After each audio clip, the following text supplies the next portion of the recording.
This is Scott Richmond and Arnie Sherman. You're listening to What Do You Know on Newstalk KGVO, AM 1290 and 101.5 FM. Arnie, good morning. It's Sunday. Good morning, Scott. Listen, yes. I was thinking today, we have only done one show about sports, right? Yep. And, now we have baseball season going on. We've just finished up the Stanley Cup, the NBA playoffs. And we really haven't had another show about sports. And you and I, love sports. In fact, when you were growing up, what sports were you involved with? Good question. Tennis was one of my big sports, and skiing. So you did that in high? Did you play? I played tennis in high school. I played varsity tennis. That was a contact sport in my neighborhood. Yeah, well, of course, in Jersey, everything's a contact sport. Yeah.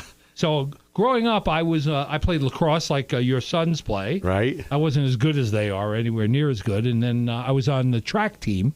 Through the shot put, and I caddied at the Bethpage State golf course. So I wasn't a golfer, but I have to say the first hole of golf that I ever played when I was 13 years old, I parred. First hole I ever played. Right. And I thought I had a big golf future ahead of me. Right. And it took me another 11 years to par another hole. But you're a good golfer. No, I'm fair. I'm a fair golfer. But this year, golf is going to be back in the Olympics for the first time since 1904. Is that right? Yes. They're going to and I know you're going to ask me, how are they going to decide who should be playing golf in the Olympics? How do they do that? They're going to do a 72-hole stroke play. Uh-huh. They're going to pick the top 60 men in the world and the top 60 women in the world by ranking. Okay. They're going to make sure that there's somebody from every continent, every region, so there's going to be some adjustment. And they're going to play, and the top three finishers are going to be gold, silver, and bronze in the Olympics. After 72 holes. After 72 holes. So I thought that's pretty exciting. How do they do that, by the way? How do they play? How many holes do they play in a day? 18? Yeah, I think they're doing it over 3 days. So 18 holes. Right, so you'll have all the greatest golfers in the world competing for their home countries. That's incredible. And as you know, the Olympics are coming up on the 5th of August for 2 weeks out of Rio de Janeiro. And it's probably about time now that we start focusing in a little bit and getting prepared for the Olympic onslaught. It's fantastic. Well, and today we have an interesting guest to help us with that. We have Nick McCarvel, who's from Helena, Montana, and he has been for the last several years reporting on sports globally for USA Today. He covered the Olympics in Sochi, Russia. Right. And he's going to leave on August 1st to head to Rio de Janeiro to cover gymnastics and tennis, your sport, right, for the upcoming Olympiad. So that's pretty exciting. He's a young guy, too. Young guy. A go-getter. And I think there's a lot of things we want to find out. For example, what's wrong with American tennis? Oh, good point. The last time an American won the U.S. Open was 13 years ago. Sampras? No, Andy Roddick. Andy Roddick was the last guy to win the U.S. Open. Oh, my God. And among the men in the top 40, there's only 4 Americans in the top 40. The highest-ranked American right now is 17th. We don't even have anybody in the top 15 in the world. Are you serious? Yeah, and on the women's side, we have the Serena. Williams. Yeah, obviously we have the Williams sisters, but they're, getting older. They're 34, 35 years old. Yeah. And the next highest ranked women are 16 and 20th. So we're in, and I don't know what's happened. And maybe one of the things we should talk to him about. We can ask Nick is what's happened. Have they all switched to soccer? Have they switched to golf? What's happening with the young talent in the tennis world? I would say definitely on the men's side, right? It's the Spaniards. It's that whole region that's actually dominating right now. Right. And in gymnastics, I don't know anything about gymnastics, right? Well, I would love to know about gymnastics. There isn't really professional gymnastics. You don't go on and wear logoed, leotards and go participate in professional gymnastics. We're going to ask a lot of questions and listen. We want to find out so we can be prepared to be articulate about the U.S. participation in the upcoming Olympics. You think he's going to know about golf at the Olympics? Well, we were going to ask him. We're going to also ask him about some of the issues in Rio de Janeiro. I mean, there are huge problems there. There are a number of organizations, including the World Health Organization, that have called for canceling the Olympics because of Zika virus, because of this super bacteria that's in the water, and for the water sports. I mean, they do indoor, swimming, but they have rowing and all that in the outdoor water. Sure. And there's all kinds of other issues related to the, crime, corruption, power, and are we past the date where they can cancel the Olympics? Who knows? What's the go no go? Well, we can ask Nick. Nick, you think Nick will know? Well, if Nick doesn't know, he's going to have to find out for us. How does a kid from Helena, Montana, get involved and cover the world stage in tennis and the Olympics and gymnastics? And for a publication like USA Today, I mean, that's a serious, serious sports publication. Well, the people that referred him to us are incredibly proud of his achievements. He is somebody, a local Helena boy, done very, very good. Right. In Sochi, he worked for NBC Sports. I mean, they were the ones covering it and carrying it. So we're going to find out how he got from Helena to Sochi, Russia. I bet you he knows my former colleague, Al Troutwig. Remember Al Troutwig covers the Knicks? He also covers gymnastics for NBC. Well, let's get him on the phone and find out what does he know. Okay. Well, thanks, Arnie. Looking forward to speaking with Nick McCarvel on What Do You Know on Newstalk KGVO. Back with Nick after this. Nick, welcome to What Do You Know? How are you doing? Yeah, thanks, guys. I'm happy to join you. How are things in New York? New York City is good. We've got summer in full force, and that means humidity. For a Montana boy, it's something I was never prepared for growing up in Montana. Yeah, that's for sure. So tell us, right off the bat, how did you get to New York City from Helena, Montana? Yeah, I left Helena when I was 18. I went to college in Seattle at Seattle University, and I majored in journalism there. And for me, it was, I think Seattle wasn't big enough. I felt like when I got to college, I felt as though Seattle was a great place to be for the 4 years. And you went to every coffee shop and figured that was it, right? Exactly. Waited out many rainstorms pretending to study. And then I interned my junior year of high school. I interned at Tennis Magazine, which is based in New York City, and it really opened my eyes just to the whole media sphere that was located in New York. And I still can remember the first time I ever visited New York for that internship. I walked out of the subway system at Union Square, and I really did feel like I was in a movie. It was kind of one of those moments of awe and inspiration, and I've pretty much been here ever since. I obviously went back for my senior year of college in Seattle, but moved to New York right after graduating from Seattle University in 2008. And that wasn't that long ago. So how did you get from 2008 to doing work for NBC Sports at the Sochi Olympics? And how did that happen? Because people wait their whole life to be able to report on global sporting events like that. And it seemed like, pretty quickly you went from Helena to Seattle to New York to the international sports scene. Yeah, I mean, looking back at it now, it does seem sort of like a simple track, but I actually, when I was 22, I moved to the city full-time, and I moved in with a kid from Missoula. His name is Matt Murphy, and he was a friend of mine from childhood, and he was a professional ballet dancer in New York, and we actually we had a split screen in our studio apartment that we shared for $1,800 a month. Wow. So we can't touch a place for that. But it really was a soft landing for me in New York because Matt was such a great friend that I had known for years, and we shared that apartment for the first year. And to be honest, guys, I literally worked 3 different coffee shop jobs for my first 2 years there. I worked at a coffee shop at NYU, and then another coffee shop that was part of a nonprofit downtown in Soho, in a bookstore. What bookstore? What bookstore? It's called Housing Works Bookstore. It's a historic bookstore in the Soho district, and it's beautiful. It's got lofted ceilings, and it was a really inspiring place for me to be at that time. Is that on Broadway?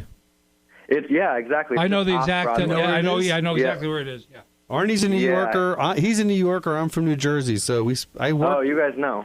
So what was your big break? What was your big break as you're looking back? Yeah, so the big break, I mean, I guess I would have to point towards in 2009, so I'd been in the city just shy of a year, and I was actually, my brothers and I were taking my dad to Ireland for his 60th birthday. We were going on a little golfing trip, and I had decided to tack on Wimbledon to my trip. So once we were in Ireland, I decided to add a few days on for Wimbledon, and the New York Times had just launched a bunch of blogs. I think it was a time in 2009 where a lot of these media companies were trying to figure out what was the best way to make money. And at that point, the blogosphere felt as though it was accessible. And so I had pitched them a couple of stories for Wimbledon. And I really did just call and email every possible number and email address I could until finally I got an editor at the New York Times who called me back, and she said, "How did you get my number?" And it was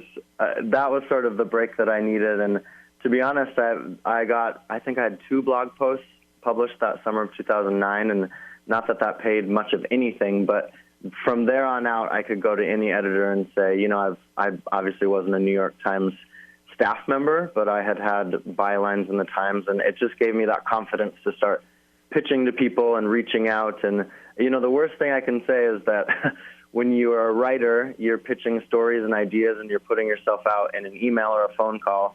Well, a lot of my good friends here in New York are actors and dancers and performing people, and they have to go do that on a daily basis in auditions. Sure. You know, you're putting yourself out there. So to send an email and to get no answer, or to get a, "Hey, Nick, thanks for it, but no thanks," that just felt easy. And I think that, I guess I would point to that in 2009 as sort of the confidence to move forward from there. What happened what happened after the New York Times? What was the next shoe to drop, so to speak? Yeah, you know, I spent a good couple years at Housing Works, which I would never give up that experience. I did a lot of great things, and it's a event space as well, and it just a bunch of writers come in there and work at the coffee shop. And I think the next shoe drop for me was in 2011, or was it 10? 2011, I think. I worked for MSNBC. They were launching a sort of a politics meets Hollywood website, and that was my first. That was when I left the bookstore. I started working for them 30 hours a week. I was their morning editor. Wow. And then in 2012, I left that job for the Daily Beast, which is a news website. But I worked there for a few months. But in that time when you were working at the bookstore, you were doing freelance assignments and pitching and always keeping yourself sharp. Yes. Got it. Yes, absolutely. So, Nick, what sports did you or do you play? I mean, you know, to get your bona fides and being a sports writer. What's your personal sports passion? Yeah, I mean, I grew up in a family of 6. I'm the 5th of 6 kids, and we were a Saturday YMCA soccer family. Oh, great! I think my parents just saw the number of children that they had and said, "All right, let's keep you guys busy." But I ended up being very passionate about tennis, which I think is reflected now in the work that I do. But I was a 4-year varsity tennis player, and you know, I probably could have played. I played basketball through 8th grade, and probably could have done traveling basketball. I chose not to in high school. And then my sister was a top-notch track athlete. She ran track in college, and I loved hurtling when I was little. I did that up until 8th grade, and we played soccer and basketball and you name it. But for me, I kind of ended up honing in on tennis. That was my go-to. Well, let me ask you a tennis question. I mentioned in the lead-in that the last time an American won the U.S. Open was Andy Roddick 13 years ago. And I took a look at the rankings of Americans in the top, in preparation for the Olympics, and the highest-ranked American is, is about 17th, John Eisner. What has happened, in your opinion, what has happened to the era where you had Pete Sampras and Agassi and, all of these guys competing? We're no longer on the radar screen. What's going on? Yeah, well, let's clarify men's tennis. We've still got the most dominant female tennis player in the world, Serena Williams. I think it's been a perfect storm in a lot of ways. I think that when you look at American men's tennis, I grew up with Agassi and Sampras. I'm guessing you guys more grew up in a Borg McEnroe era, and Jimmy Connors, and then you had Courier and Michael Rod Chang. Laver for him. Rod Laver for me, and Fred Traber. Don Budge, maybe. Don Budge. No. No, I do remember though staying home and avoiding activities to watch Arthur Ashe play Jimmy Connors. Yeah, absolutely. Totally. And my parents do, and my uncle was a big-time tennis player in Montana. It really has. I think it's the perfect storm in tennis because the sport has grown so much globally, which I think has been such a great thing. But then it was a sport for a long time that was owned by the Brits, the Australians, and the Americans. Right. And when the sport really grew its arms out and it, had tentacles in Eastern Europe, and then you had this whole slew of Europeans coming up, and it really globalized the sport. Not to say that Agassi or any of those guys wouldn't have had the careers that they did. They were world-class athletes. But, right. Once Andy Roddick got to number one and won the U.S. Open in 2003, I think a lot of people felt like, okay, here's our next guy. Well, along came a man named Roger Federer, who has turned out to be the greatest tennis player of all time. Right. Yeah, absolutely. 17 major titles and counting.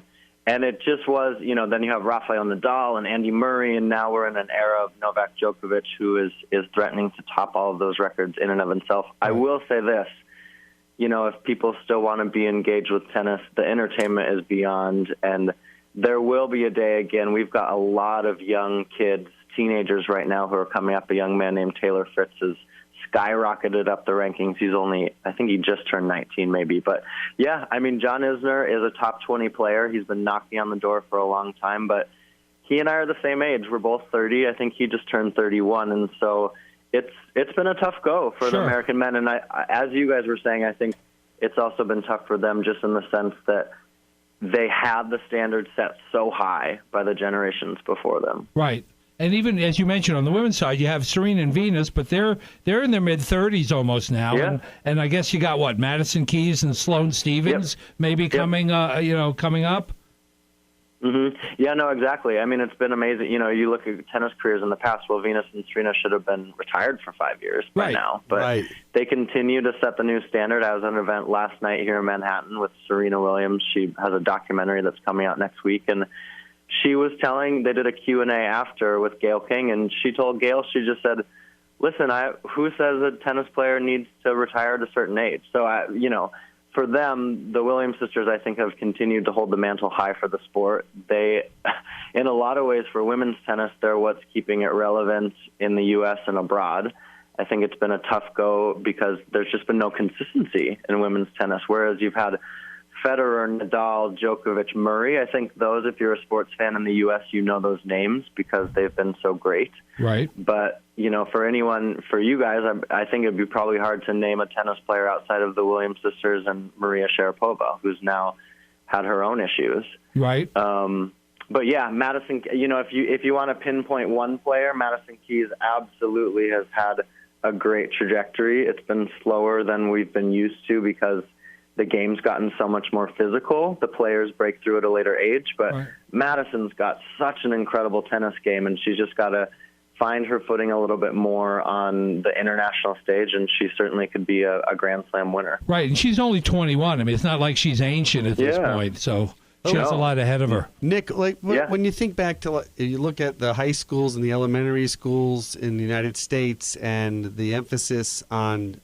sports, is tennis one of the sports that's, starting to receive some more attention, or is it really kind of in the shadow of newer sports or, more popular sports like soccer, lacrosse, basketball, So I worry a little bit, and, tell me if I'm being paranoid, that tennis in the United States is starting to, again, it's a country club sport, and it's no longer kind of like, the outreach in the 70s and 80s where it exploded, and, every kid in school, especially in the inner city, they had there was a tennis racket available. Sure. Right. So what's the story?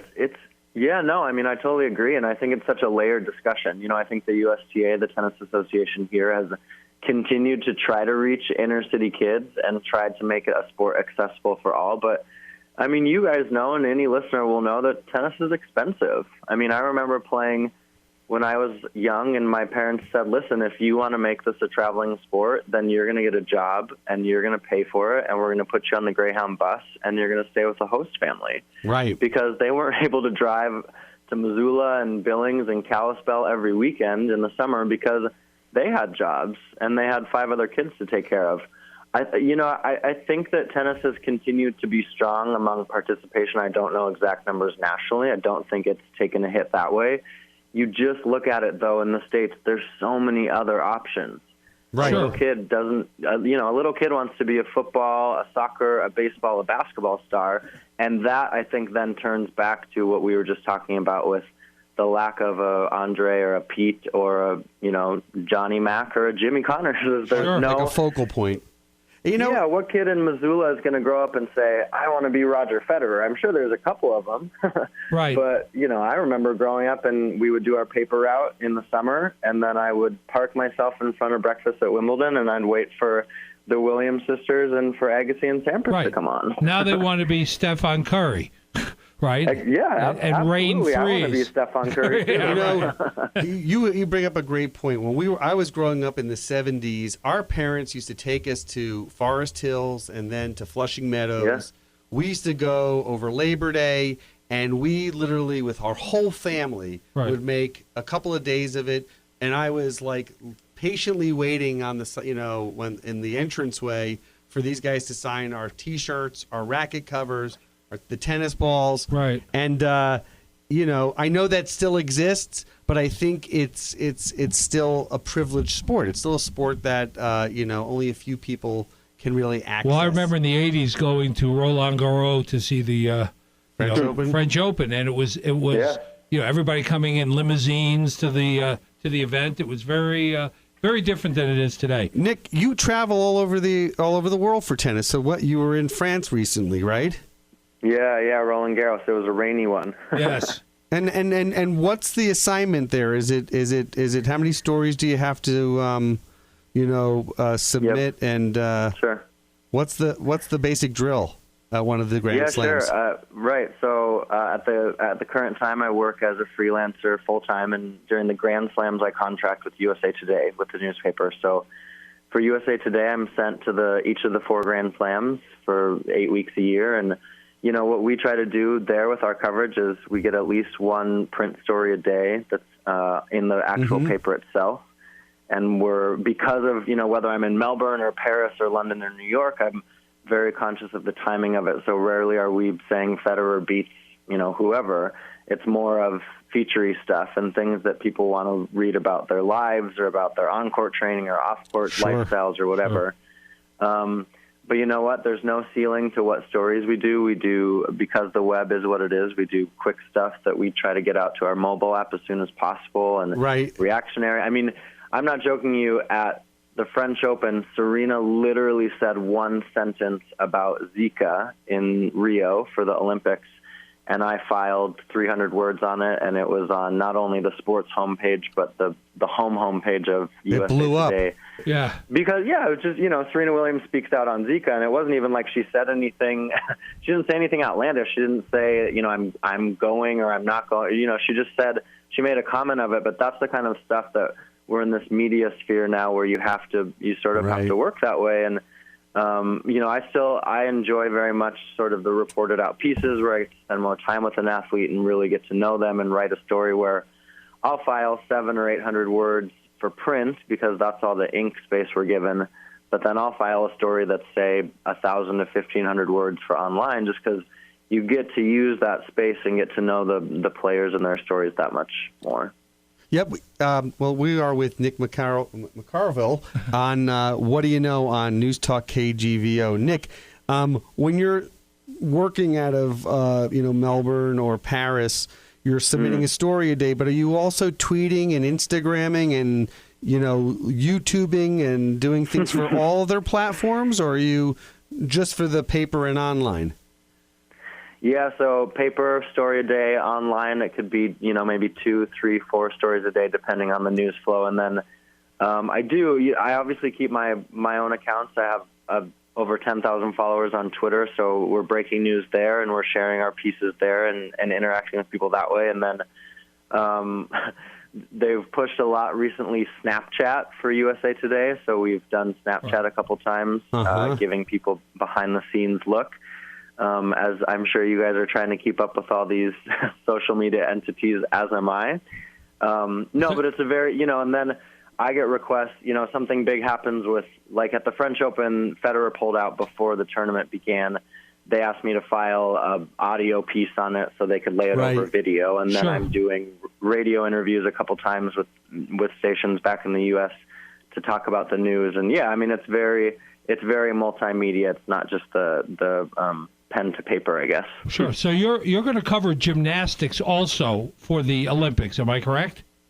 Yeah, I believe, I haven't gotten the official seal of this is your marching order, but I believe I'm covering it in the lead up, so I believe that'll be my beat in Rio. So how do you prepare for gymnastics and learning what's going on and to figure out the angles on it?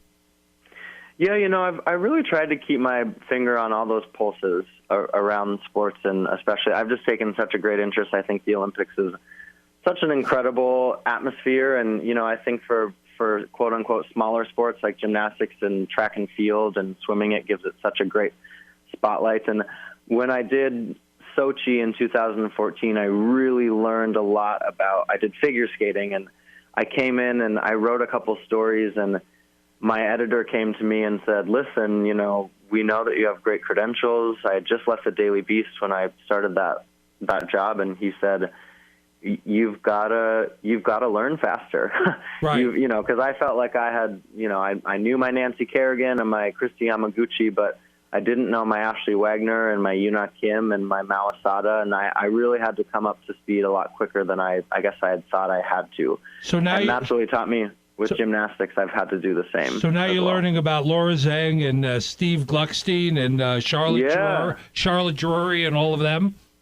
Absolutely, yeah. I mean, so we just had nationals for trampoline and rhythmic. We have 8 athletes that are the gymnasts that are going, and then this next week I'll head in a few days to St. Louis, and that's the men's Olympic trials. Right. Mm-hmm. And then a couple weeks after that are the women's Olympic trials in San Jose, California. So who are they going to focus? Is Laura Zhang going to be the focal point, or are there more than that story to pay attention to? Yeah, sure. So Laura Zhang is a rhythmic gymnastics gymnast. So right. she's one of those gymnasts that's moving around with ribbon and hoop and ball, and I think what a lot of people confuse right. in the Olympics of, wait, what is this? It's an amazing sport. And then if you look at artistic gymnastics is what they call it, what people would know, say a Shannon Miller, a Paul Hamm, or a Carly Patterson, right. Any of those athletes. This year, really the focus is, if all goes right, on a young girl named Simone Biles. She's 19.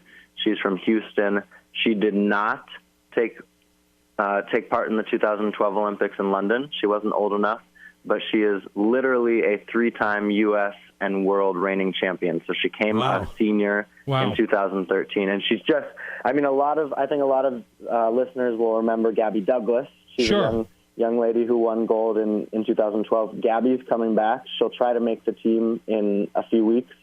And then a young girl named Allie Raisman, she's going to try to make the team as well. But Simone Biles is by and far I was with a colleague last weekend in Providence, and he was just saying she is the best gymnast of all time. And if she can prove herself on the Olympic stage, it'll back up. I think she's already won something like 14 world championship medals, her 3 all-arounds, and then she earns plenty for the individual. And then, right. Guys, the men's team has really, I think, been pushed. We've been blessed on the women's side in gymnastics because we've had Nastya Lukin won gold in 2008. That team won silver.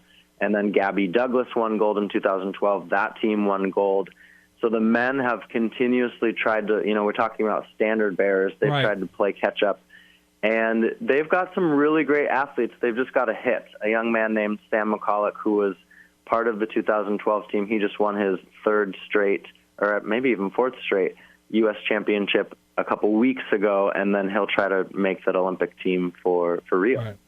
So you have a lot to stay on top of. But will these upcoming Olympics be slightly overshadowed or in competition with the issues that Rio de Janeiro lends to the stage? I mean, you got Zika, you got the doping scandal, you got water issues, you got security, all of that kind of stuff. Is that going to be some of the lead-in stories you're going to see more than the focus on the athletes? Well, this is what I want to ask you: is what did you guys think once Sochi actually started? Because there were all those issues with not the Zika obviously, but there were so many issues: the anti-gay issues, the right. Russians weren't ready, the billions of dollars they spent. But once the game started, it sort of all subsided. Right. I mean, obviously they had issues with snow and some other things, but no, they did subside.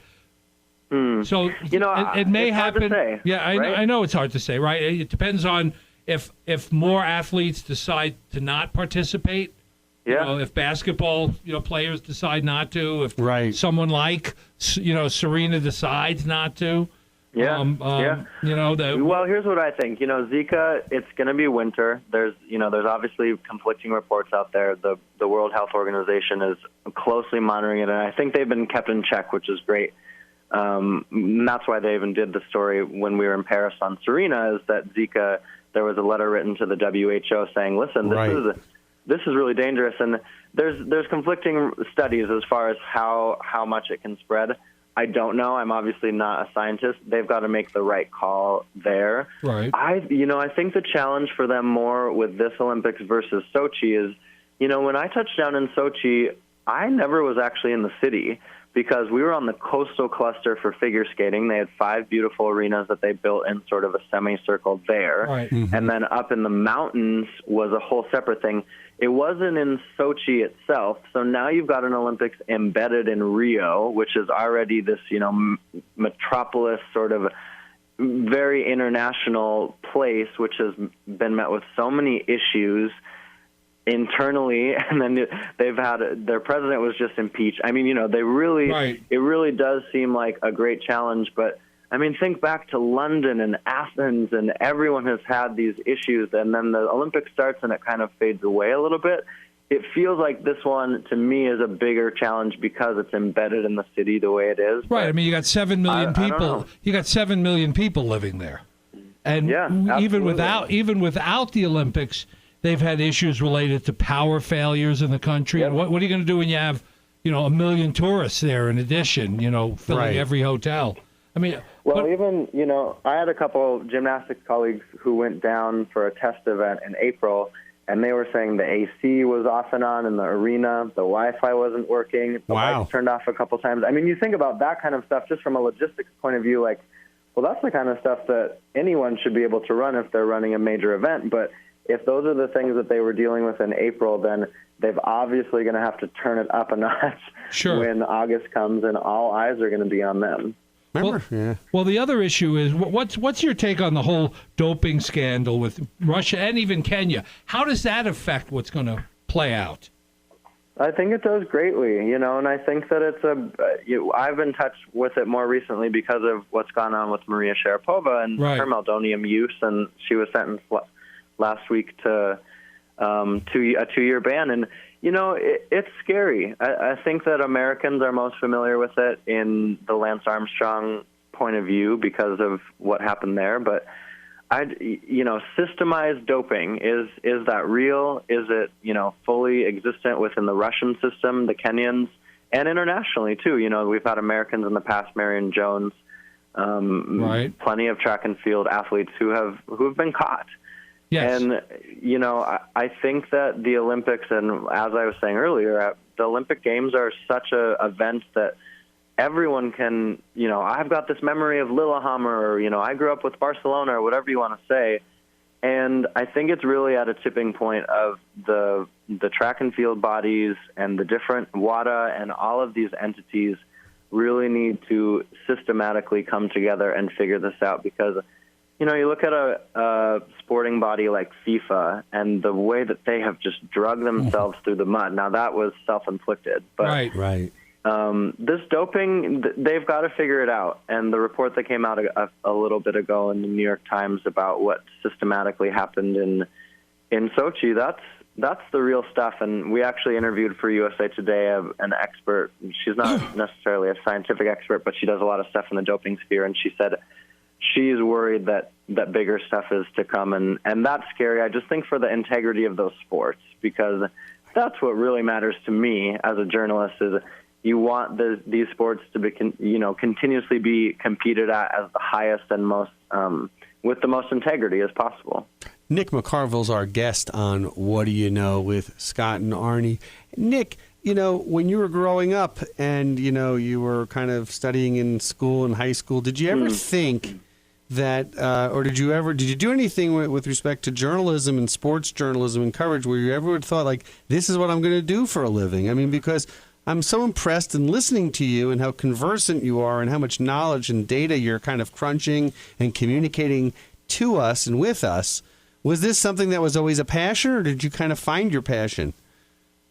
Guys, I don't know, I guess, when I married sports with journalism, but like I was saying earlier, I grew up in a family of 6, and I was the 5th, and my sister was a varsity basketball track. Both my brothers were varsity soccer, and then another sister varsity track, and I would open the Helena Independent Record every morning, and all I wanted to look at were the basketball scores from the night before and the stats, and like every little thing I wanted to read about, and it just, I don't know when I quite flipped the switch of, I can do this, or, just watching it. I always, of course, when I was, say, 8 to 15, I wanted to be a professional athlete because that was sort of my passion, and I realized pretty soon that Montana wasn't necessarily a tennis hotbed, though we had some fairly good players come out of, especially Missoula, actually. Mm-hmm.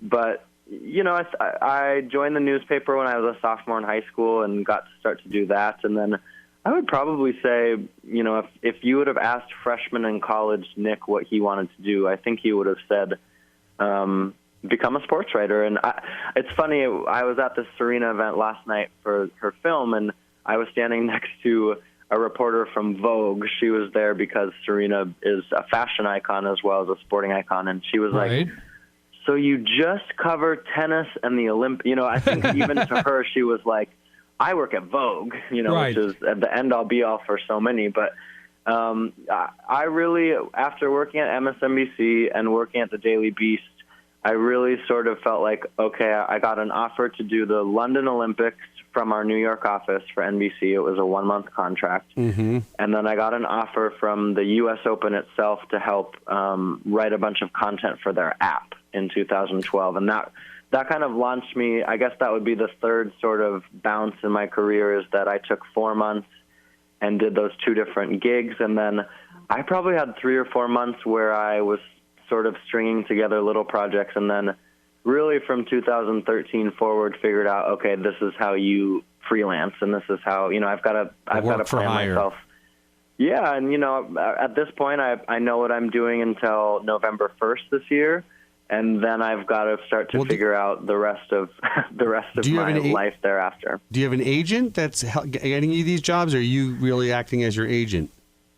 Yeah, because the tennis world is so small and I've continued to be in smaller realms, I think if I was I've done a little more video, online, TV sort of stuff. I think if I were to make the jump into TV, I would absolutely need an agent. But, to be frank, I'm not making a lot of money. Right. So any agent would just take away from that. And, I've just got to be able to maintain these relationships. And I would actually say, I actually came back to Helena a few weeks ago and did a speech for some graduating high schoolers in Helena. And really the only piece of advice I could think of is just ask. Just ask the question of, can I work for you? Can I do this article? Can I be your intern? Can I? And I guess I was never really afraid to ask those questions because what's the worst that can happen? No, well, it's right. No. The worst, and you'd never know until you ask. Right, and look where you are. So let me ask you this: you're going to be at the Olympics. You're going to be very busy, but you're going to have some time to actually go see things that you're not covering. What excites you about being at the Olympics? What do you want to see? What competition do you want to see beside what you're covering? Do you want to go see the golf? Do you want to see the 100 meter? I mean, what kind of things do you, if you get the time, what do you want to see in person? Yeah, I mean, I was so lucky in Sochi. They doubled the figure skating rink with speed skating. So I just sat at my desk on our off days from figure skating, and I was working. I was, filing stories and doing some background stuff, but Apollo Ono was sitting behind me on the TV broadcast, calling the speed skating, which was just, for me, it was incredible. But gosh, in Rio, I loved track and field growing up. I'd love to see any of the hurdle events. I love those. Anything would be great. I think beach volleyball is such a fascinating Olympic sport. Carrie Walsh-Jennings is an amazing 3-time gold medalist. I would love to watch her. Right.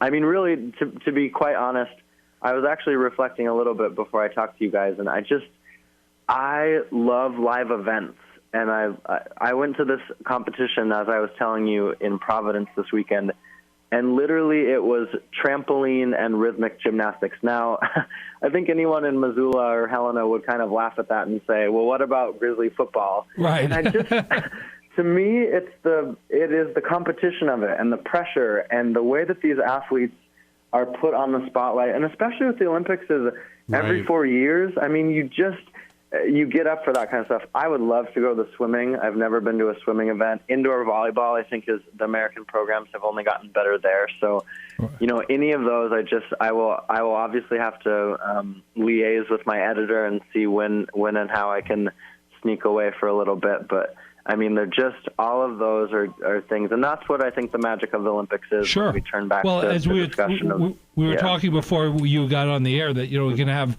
the top 60 male and female golfers in the world competing in match play. Yeah, incredible. I mean, that's going to be great. Yeah, no, I mean, the golf event, I think it'll be so interesting to see how that all works out. And the golf event's been hit a little bit like the tennis event, where players have just said, I'm not going to go, not necessarily because of Zika, but just because they don't see the value in it. The tennis event this year, whereas prior they had attached ranking points. So, you go and win the Olympics, you get 800 points or whatever it was. Well, this year they don't have that. So a few of the players, including, as we were talking about, John Isner, the top American, is opting out of the Olympics. Right. And so I think the golf event is going to be fascinating. And rugby is in the Olympics for the first time, Yes. which I think will be, and the American program has only gotten stronger there, too. Sure. Nick, a crystal ball 2 years from now, where do you see yourself? Is it, what do you aspire to? Do you want to be doing television and broadcast? I see that you've done some on-camera stuff, or a fair amount of on-camera stuff. Where would you like to really put the focus? Yeah, I mean, it's a question I ask myself daily. I continue to be, this is only the second year as a contractor that I've worked with USA Today, so that has been such an honor, and to know that, I would hope a few million Americans are picking up the paper every day, whether they're in an airport or a hotel, and reading those stories. That has been certainly motivating for me. I would like to see at some point what I could do on television, because I do enjoy it. It's a different sort of pressure, and it's a different sort of storytelling where you have to be very concise. And I think the visual, obviously, with the way that our world has changed and the way people consume, they're reading less and they're looking and watching more. But as we were talking about, that includes, getting an agent, and I do have an editor for me right now working on a reel to put together some of the stuff that I've done. And, I really have tried to, obviously I have to plan ahead, but I've also tried to just enjoy it, because I wouldn't do what I'm doing because, let me be honest, the money's not great, and the travel's incredible, but I'm home half the year. I have my friends here, actually a lot of them from Missoula in New York, and it's more of tell us when you're going to be home, not when you're going to be away. What are your friends doing in New York from Missoula? Where are they working? Yeah, absolutely. So Matt Murphy, who was my roommate when I first moved here, he is a freelance photographer. He has shot for the New York Times. He's more of a Broadway and arts photographer. He was a professional dancer for years, and then has really made a name. His dad's Michael Murphy. He works at the U. And he's done stuff for Hamilton, which is the show on Broadway. Well, obviously, yeah. 11 Tonys. Oh yeah, he's just exploded. And then Michael Lowney is a good friend of mine. He's a Hellgate kid, and he's been on Broadway.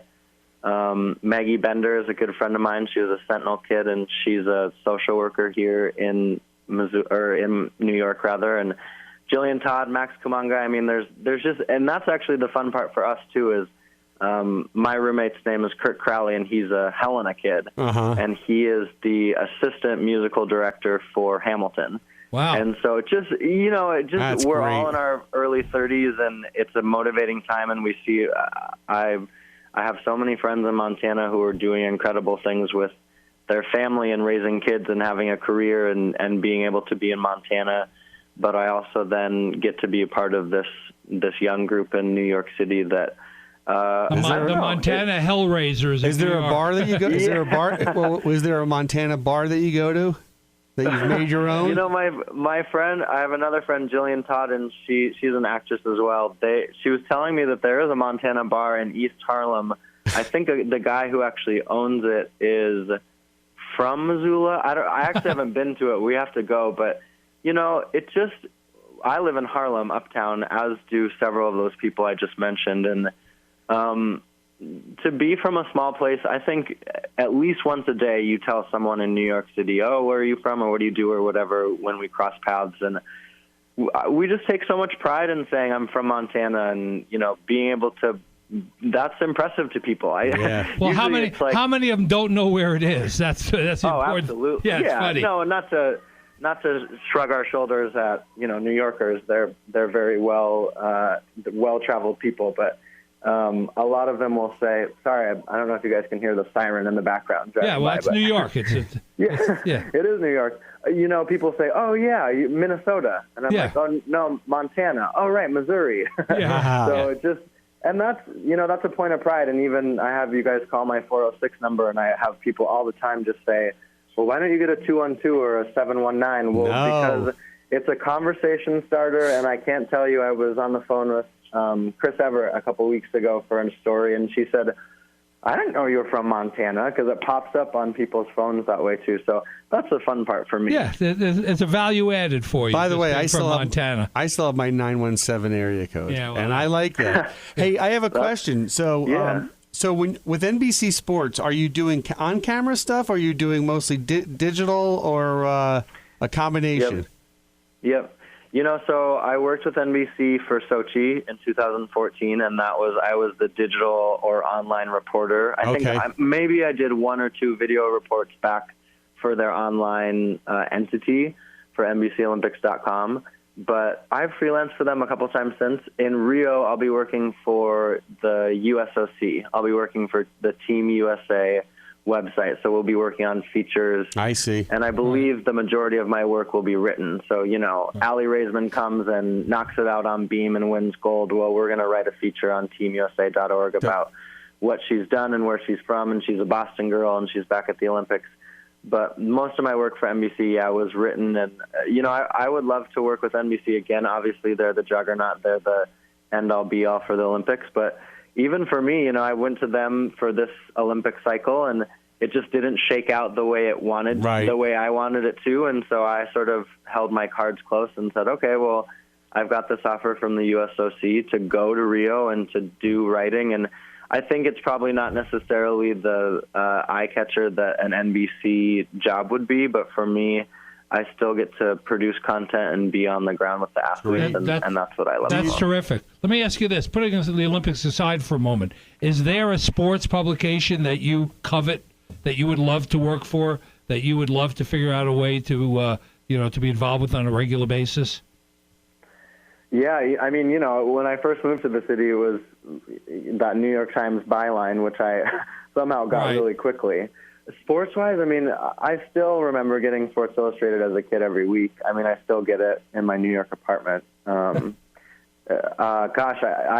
still haven't had a Sports Illustrated byline, and I know the people at Sports Illustrated well, and especially the people that work in tennis. And I think that's the challenge, guys, that I've chosen to make tennis my world and to make these gymnastics and figure skating and those sort of smaller niche sports. So, you know, I've had plenty of discussions with, say, a Sports Illustrated or a different, I interviewed with the Wall Street Journal a couple years ago for the sports job, and the editor just said to me, listen, you know, we think you're great, but you've got to also be able to write baseball and hockey and football. Right. And for whatever reason, those sports just haven't resonated with me. I like the smaller niche things, and I really like being on the ground with the athletes and being able to access it's interesting. Their stories. Right. Well, let me ask you about tennis for a moment.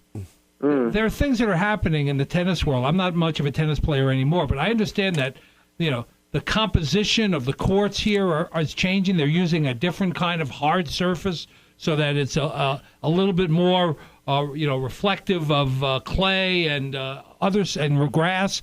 What's happening in the tennis world in terms of things we ought to be paying attention to? Do you mean on the local level or in professional tennis? Well, I'm talking about local level and for professional purposes. I think some of that is so that younger athletes can be prepared to be, to participate in clay and grass and other places. I also know that the way they're stringing rackets these days and the kind of string is, different than it used to be, stickier string or whatever. So give us a little update on what's happening in tennis that we ought to be paying attention to in anticipation of watching it at the Olympics. Sure, yeah. I mean, I think that, to your point, the game has modernized itself where the athletes are stronger, the strings and the equipment are that much better, so the games become so much faster. I mean, you guys grew up, watching the Borg and the McEnroe with wooden rackets, and it was a game of precision and touch and feel, and now it's a game of hit the ball as hard as you can, and you win the point. Right. And so when you look at courts, absolutely, not only hard courts, but grass courts too. Wimbledon has changed. I mean, they use a specific rye sort of seed mix for their grass, and they've tried to slow their courts down because you're not hitting a heavy ball off of a wooden racket. You're hitting a tiny ball off of a Babolat plexi cushion string, and the thing's flying. Right. So that is absolutely, and the Olympics this year will be on hard courts in South America. I to be honest, I really thought and still feel like they should have put it on clay. It's in South America. The Olympics haven't been on clay since '92 in Barcelona, but there's so many different entities in tennis that voice into the Olympics, and I just don't think they could have put that event on clay in the middle of what we call the hard court season. And is the hard court that they're going to use the hard court that American players are used to playing on? To be honest, I think I don't know this for a fact, but I would trust that they're matching it as close to the U.S. Open Series hard courts, because these players are going to go from Wimbledon. They're going to play a couple events, if anything, before Rio in the U.S., and then they're going to bounce right back, and they've got Cincinnati, which is a massive event, and then they've got a week off for most of them, and then they play the U.S. Open. So that, I mean, from a tennis perspective, we just had the French Open, once again Serena Williams in the final, and then it's really a summer of riches for tennis fans. Wimbledon comes, and then we've got the Olympics and the U.S. Open, and it's just Serena has continued to be such a fascinating story, and I continuously have people tell me that she's underappreciated by the public, and I cannot stress enough what a great thing it is to work and watch and see what she's doing, because she's 34. Right, and she's masterful. Oh, she's just, she comes out and she's the ultimate professional as an athlete. And, I think that she's had plenty of controversy, and, someone wouldn't be interesting if they didn't have controversy. Right. McEnroe was interesting because he was controversial, and so was Jimmy Connors and Agassi too. And Serena has, at 34, continued to be the best tennis player in the world. I would love to see, Venus, she's 35. She's had a lot more struggle than Serena. She has an autoimmune disease that she deals with now that is energy sapping, and so she can walk out on the court and just feel like she's dead for the day, and she's done. But I think for an American audience, just the sisters and the Bryan brothers continue to be absolutely the standard in men's doubles. And then, I think for anyone turning on the TV, they're going to recognize Roger Federer, Rafa Nadal, Djokovic, Murray.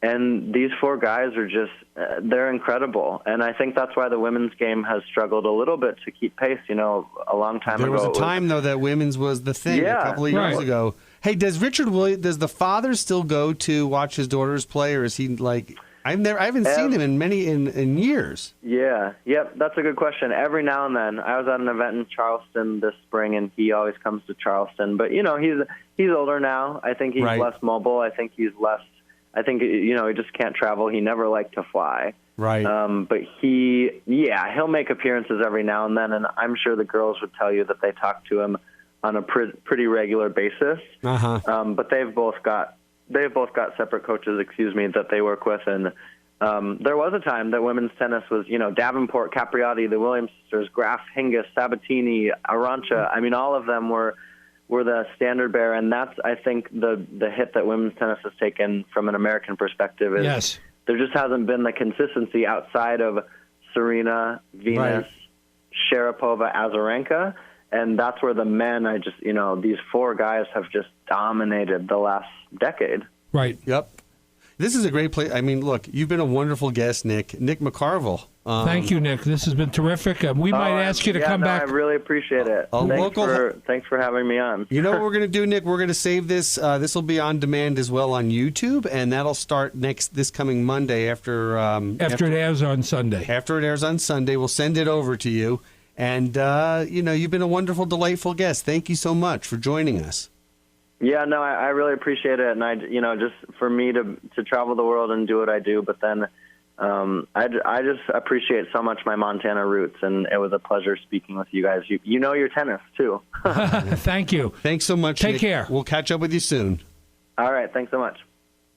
That was Nick McCarvel on What Do You Know? And a delightful guest. The hour flew by. Absolutely. Plus, it's nice to hear about how Montanans forge outposts in New York City and all around the world and are proud to wave the Montana flag. Yeah, that's great. I mean, look, he's got 10 people there that are his friends from Hellgate, Sentinel, Helena, that are all making a good living and doing interesting things. Interesting stuff. And they're living in compared Harlem. to what we're doing here in Montana. Right. We did the reverse commute. Yeah, that's right. We're not living in Harlem. But we're happy. But we're very happy. We're not living with the Clintons up in Harlem. That's exactly by the right. way, I don't know when the last time you were in Harlem was, but it's gorgeous. And pricey. And it's pricey. It's expensive.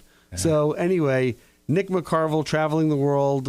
He's a wonderful guest. Arnie, you know your stuff. I try. I don't want to be outdone by a guest. That's very, very, very embarrassing. So I try to read up and prepare. The Merv Griffin theory. That's I get exactly right. All right. Well, look, thank you for joining us on What Do You Know? Arnie, I'll see you next Sunday. See you next Sunday. Okay. Take care. Thank you for listening to What Do You Know? I can't wait for the next show, Scott. I'm excited too, Arnie. If you'd like to suggest a guest, send me an email at scottrichmond@townsquaremedia.com.